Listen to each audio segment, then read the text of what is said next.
Hey Luke, how you doing? Good, how are you? I'm doing all right. Hey, that triple, man, that pumped me up. That triple. I was gonna make a video for you, and I will. I'll make a reaction. I'll post it. How'd you feel when you hit that? Oh, good. Because I've the last two tournaments, I wasn't getting a lot of hits, so it felt good to start getting back at it. Nice, nice. Okay, good, good. We're gonna talk a little bit more about that. I just wanted to jump on here and kind of, go through the whole 6 weeks. We just talk about it, and I would love to get you guys' perspective. And this is good for both of us. Mm. So, first thing is, let's go back to the beginning. All right, why'd you guys reach out and tell me the story of Luke and what you guys were going through? You want me to go ahead and take that one, or Sure, you want to join in? you can do it. I reached out because I saw your video on hitting your first home run, and I know that's something that Luke has wanted to do. He's been working really hard, even last off season, on increasing his bat speed and his exit velocity. And I watch a lot of your videos on YouTube, so I was already kind of bought into your technique and your style, and thought it would be really cool just to have the opportunity to work together with you one to one. So I was curious about what the program was all about. So really, what I thought was, okay, this is something different that we can do that we did last year, and maybe we learn some new traits, not only just on how to get stronger and how to swing the bat harder, but maybe on the swing technique as well. Because I was intrigued by the film study and your promise to help us with um, choosing the right balls to hit, using the lower half, and really being able to use technique as well as just power. Can you walk me through, when we first started talking, you were talking about his past, and I want to dive a little bit into that if you could, about the teams. You don't have to name the teams, but tell me just a little bit about, because that was like really what fueled you guys to come Yeah, here. yeah. Well, I mean, he's got his mindset on playing college baseball and wants to do that. He's got his mindset also on making a few local teams, and there was one that said, hey, we thought you're a really good player, but you're not hitting the baseball as hard as some of the other kids, so we chose them, and we'd like for you to work on your exit velocity, and if you can get up to that that higher range, then they said that's something we'd consider to take you on the team. So that was really not only just being able to hit home runs, but also get onto the more competitive teams that he wants to play with. Yeah, so Luke, can you tell me a little bit about that? You hearing that and then you being motivated to work and prove them wrong. Can you tell a little bit about that? Was that a motivator for you when you heard that they wanted you to hit harder, and that was one of the reasons they didn't take you? Yeah, so like I've wanted to hit harder from the beginning, but that was a team that I really wanted to play on, so it just fueled me even more to get a higher exit velo so I could play on that team. Nice, nice. Do you feel like, and you both can answer this, or Ryan, you can answer this. Do you feel like Luke is a little bit more undersized from the other players? What do you think, Luke? Probably, yeah. Do you think that held you back a little bit? Maybe a little. A little I bit. mean, we were in the cage last night, Jermaine, with a young man that's on his team. He's probably 5'10", 150, 155, I don't know, something like that. And, frankly, his technique is not great, but he smashes the baseball because he's got a lot of mass. He's able to generate a lot of momentum with his bat. And yeah, I mean, Luke isn't even 5 feet yet, and he's a strong kid. So what we felt was, okay, if we can harness some of the strength that he has, maybe it's about being able to leverage your lower half a little bit better, to generate more torque and more exit velocity rather than just being tall and strong. So That makes a lot of sense. So, um, ask me, oh, what I want to ask you guys also is what things you guys tried, you know, um, before coming to the program. so last season we worked with Driveline, and honestly, I was really happy with the program that they put us on. I felt like we had a much better connection though with you. You take a really personal interest in Luke and myself, and you're always there and always available. And Driveline wasn't bad in that instance, but I just didn't feel like I had the same connection So I really appreciated that about you, and that was a huge difference. The techniques that they used, of course, there was the overload and underload training, and we did make some good gains in the off season. It just felt like we were more on our own, and I didn't get the type of feedback that I was hoping to get on his swing analysis. They did encourage to take videos and to post those and share them, but I don't know, maybe they're just not as skilled as you are with being able to identify certain tweaks. And that was for me the biggest advantage. We can do underload and overload training ourselves. That's easy enough to do. We can get a heavy bat and a light bat and swing hard, right? But when you were able to identify, okay, we think that maybe his hands are coming out a little bit too early and we want to get better shoulder hip separation, that's a huge tip. And then for you to be able to demonstrate in the drills how to get that with the pretzel drill, really, really important, really helpful. And you see an immediate change. It was almost like we were struggling to kind of make that change. And then once you put that drill on, something clicked for Luke as well. And he was able to get that stretch. And then the other one was, there was a couple other drills with being able to just reinforce staying through the ball. I don't know, there's a Troy Gloss drill, I think, with keeping your hands a little bit tighter. So get a much tighter rotation on the barrel so that the knob was, not drifting and we weren't extending our hands and dropping them. So that was really helpful. And then also just looking at the video analysis and seeing we were either standing up or not really getting into the back hip as much. So what I recognized with Luke was the biggest differences for him that made an immediate impact were the separation, getting into that back hip and really driving hard off his back leg while also keeping his hands tight. And I'll say this as well. Yesterday, we liked the blast motion sensor. I like that a lot. It's good for bat speed, but it's also good for giving you feedback on how in plane you are and how connected you are. So there's scores, and when we were doing it was full speed BP yesterday.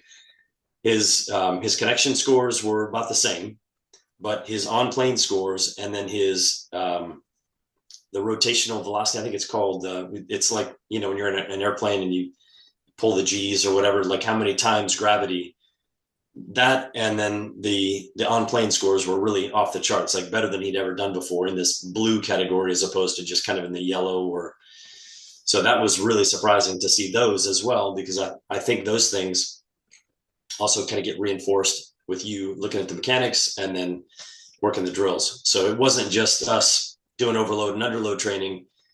It was also the drills that you kind of handpicked for him based on what you saw in his swing. You're made for this media because you just talked through all the things that I just had planned out for us, and I was hoping to take you step by step. Like, all right, first week we did this, and you kind of just Yeah, went through the whole yeah, program right there, you know. yeah. But Well, I mean, no, that because it was, in the beginning, and also the med ball drills good as well. Those types of things, though, frankly, I mean, you can get those from online, right? yeah, Without any direction. For me, the part that was well worth the money for me was just the personal interaction with you, the caring approach that you took for Luke and his success, and then the personal attention that you gave to his swing analysis, and then adjusting the types of um, the drills that would, be most likely to help him to get to where he wants to go. can you talk a little bit more about his lower half? Because a lot of parents, they reach out to me and they're like, my son's not using the lower half. So can you talk about that and how you've seen a big change from, doing those specific drills that you were talking about? I mean, he's not perfect, right? So it's been 6 weeks, so he's not like where I think he would be if he's 18. But what I can see is when I first of all, the video analysis is really, really important. So I have to admit, I've not always been as prone to take a lot of video, but you really asked us to take a lot of video of all the sessions and not just a couple of at bats. In the beginning, I think was a little slow with the video, and then over time, I started taking more and more and more. And then even when we weren't sending them to you, I was using them just even in tee work or warm ups to see, okay, let's cross reference what he's doing on that particular swing with what his body looks like. So what I was able to see was if he just does what he used to do, a normal kind of, he'll load, he doesn't really sink deep into his hips. And we do some weight training and he's got pretty strong legs. He can squat pretty good amount. So what we started talking about is, look, are you getting down as low as you do when you're in a squat? No.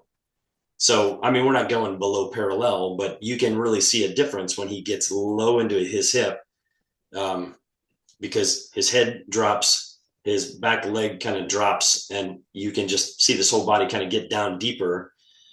The other thing it made a difference in is his throwing, actually, because when he learned then what it felt like to be in his back hip and really provide leverage with that hip muscle, it was giving him an additional distance on his throws as well. I remember that day. Remember, we were after school. Yeah. We went to the side lot and we were just throwing, and it was like you were kind of 130, 120, something like that. And then the more you started getting your hip, what did we get up to that day? 175 or It was like, yeah, 170. yeah. Geez, tell me about that, Luke, from your perspective. Just a few words. You don't have to go too deep About the load? about you loading or just throwing or just when you were seeing these numbers and feeling and getting the hits that your dad was telling me about. What did you feel? I never really got more of your perspective, and I want to get an understanding of what you were thinking during this whole process too. So I saw like my bat speed and like exit view and all that stuff starting to go up. Felt like I could like keep doing this, and I was more motivated to do it. And like, It's because you were seeing the results. You were motivated to keep doing it. yeah, And what Yeah. about throwing? When we were working that day on the throwing and we were talking about getting in your hip, how did that impact? I mean, you threw somebody out this past weekend, right? You made a brilliant throw on the dot, right to second. How's it changed your throwing? it certainly made me like a lot stronger and can throw like much farther now. Like Nice. So tell me about that. I didn't know you threw someone out. What was that? What was that like? What position were you playing? I was catching. Okay, you're catching, and then Yeah, what happened? So you feel it now that you have a stronger throw to second base? yeah, it's more on a line instead of like a lollipop now. So That's So awesome. what happened? I love this part though. Is right before what happened? The play right before that, what happened? I don't remember. The pass ball that you didn't get to, and the guy got on base. All right. So there's a drop third strike that I blocked, and I went off to the side, and then I didn't get him in time. He couldn't find the ball, right? He was like looking over the ball and he couldn't find it, so the guy got it 1st. Mm-hmm. And then like the next play. And how are you feel? But how are you feeling at that point? It's like You're pretty ticked, right? yeah, like angry and frustrated at myself that I didn't get it in time. And then he's on first, then he goes. He goes, and then I throw him out. That's awesome. What Yeah. did you give a little pump at least? Something? Give me a little emotion right now. Was it one of those, or you just was like, yeah, I do this all the time? Yeah. That's good, good, good, awesome. Well, I wanted to touch back, Ryan. Now, give me a little update of, what happened the end of the program. So, what numbers did he get? We started at 53, and Yeah. then where did we end off at? So we're 58. 58. So five Yeah. miles per hour, which is Yeah. what that was the goal we set out. And can you But give me? so I guess the difference is though, what you were doing was we were doing an average. So we would take like 7 to 10 hits in a row, not Mhm. just our best one. So I mean he can touch 62, 61, maybe 59, 58, something like that. But on average, the 53, and then the improvement average 58. So tell me about that. Have you been seeing a noticeable difference in practice and in his game? I want to get to the game because that triple was juiced. When you sent me that, I really got juiced. So I want you to talk about that. But first, let's go into the practices because you work so much and you all the success that he's having is from you and what you do with him. And you remind me of my dad as well of like putting in the work and so I just want to get from your perspective what you've seen and just get your thoughts on it. Yeah, I mean, we have fun with it. I mean, I take my other son as well, Jesse. He's in the other room, and the three of us will go, after school, and we'll just go hit. And I guess what I started noticing toward the end was both he and Jesse were realizing some good gains, and they started to realize how to control their body differently. And of course, still, I mean, they're young people, so you have to remind them to remember to do certain things. So before every at bat, remind Luke, hey, did you take a minute and think about your approach here? No. Okay, so let's do that. And then before he steps in, So what is your approach? How to communicate back to me what he's working on, and repeating back kind of a lot of the things that you've been telling us to work on with getting into our lower half, staying through the ball, really being able to get good shoulder hip separation. So when he repeats those things, then I see him being able to execute them. It's still not like, okay, he's not like, coming right out of the chute and hitting 60, right? Yeah, But as we see him warm up, I see that consistently more barreling of the baseball, more control with the barrel, and definitely hitting the baseball harder. So I'm in 6 weeks, we've been able to hit that 5 miles an hour. So, we have a goal to get 10 more. So we're going to just keep working the program throughout the winter and throughout the summer so we can get that tryout with the team he wants to play for next August. amazing. Yeah, you're definitely going to get it. You guys have the work ethic, and you're definitely on the right path with the right program. So I want you guys to, tell me about this past weekend. So we did the 6 weeks. We first started, it was you guys had some games, and then it was a little struggle, and then you went through the program, and then this week I was like in the background just like praying, like, come on, let's have a good week. Let's have a good weekend. And Yeah. then you sent me that program, or you sent me that video, and I was pumped. And I was waiting for more video, but can you give me more of like what happened? Your wife, she took that video and she was Yeah. excited, and Yeah. I felt it as well. So can you talk about that? Well, look, why don't you tell him like how the first game went, and just because you had those what you have, two at bats, and then yeah. Yeah, so first game, my first at bat was like fouled a couple off, and it was like a hard line drive to center field. It was a line out, but still think it was good. And then second at bat was a triple, and yeah, well, I didn't play at all in the second game. He just put me as a sub. We But talked about his coach being a little bit strange. So for some reason he takes out the hot bat and the catcher throws somebody out and puts the guy who struggled and whatever. yeah, that Just whole before that when I seen the video and seeing you bunt, I'm like, no, no, no, no, we're not bunting here. We're not bunting. And then all of a he sudden put you that on just twice, right? Yeah. Yeah, yeah, it you, makes no sense. yeah, you did the bunt, and I'm like, no, no, no, no, no. And I'm like, he better not be bunting. And then you hit that triple, and I was like, Yeah, yes, I was pumped for you. yeah. I was so pumped. Another thing I like as well is you talked about the right place. Like people who are pulling the baseball tend to hit the ball harder. And you talked about Mookie being a pull side hitter and all that. So we've been focusing on the middle to gap. Basically, he's a left-handed hitter, so middle to right field gap. So when we're in the cage, that's a really narrow window for him to be targeting, and I've seen him be able to do that more consistently. So when he ripped the triple, did you rip it down the line? It was kind of into the corner. No, it was like up now. Up, so it was like in the gap kind of thing. Yeah. Okay. So that's what I've been seeing as well as his ability to control the direction of the ball. So the first one was right dead center, and the other one was in the gap. Yeah. So that's good too. Yeah, that's where the extra base hits are. And what's the thing about being undersized players, they'll tell you just to keep hitting the ball to the opposite field, and you won't have the high X velocities. You won't be the hitter that drives the baseball. But you see the guys that are small and undersized at the highest level, they're hitting the ball more pull side and middle. And as undersized players, it's actually better because you get more fastballs because they look at you and say, okay, he can't throw all speed pitches, or we don't need to throw all speed pitches. So they throw you more fastballs. And so you can go up there looking for that pitch. And if you can get it out front, that's when you can really drive and hit those gaps. So when you hit that gap, I was pumped for you, man. I was super excited. And you got into your lower half, and I was juiced. So let me just ask you this, my last question. So Ryan, do you think that the program was worth it? And if there's a person that's on the edge, what would you say to them? Yeah, I would just say that in this program, the difference between what you get from someone else is really good, close personal attention from somebody that actually cares about my kid. You really cared about Luke, and I really appreciate that. You're a good guy. You've got a good heart about you, and it seems like you really get a kick out of watching young players improve. And that was all the difference, because you didn't just say, okay, well, go do these drills in isolation and then let me know how it goes.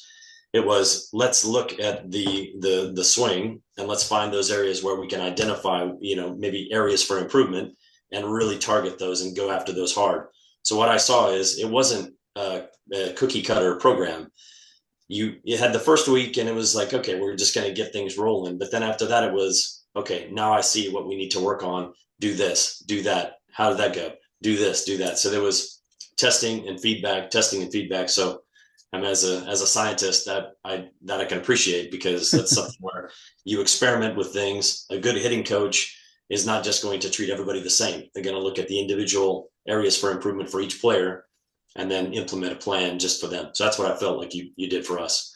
And that's something we can take forward as well. Now, for the rest of the off season, we know those things that, Luke can continue to reinforce and get better on, while also just getting bigger and stronger as well.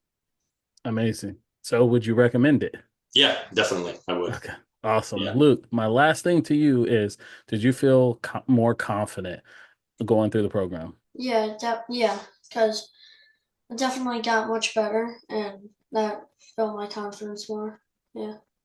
Awesome. Awesome. Well, I appreciate you guys working with me and jumping on the call. And thank you guys so much for doing this. And you guys have practice, or what are you guys about to do now? Tonight is his team practice, so we'll just get there about an hour and a half. So he's got that. He gets some cage work and some other stuff, right? Mm-hmm. Yeah.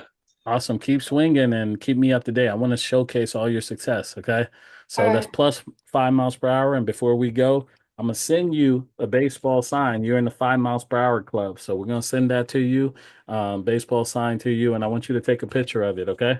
All right. Awesome. Well, thank you Thank you. guys. Yeah. Thanks for All right. everything. Appreciate it. Thank you.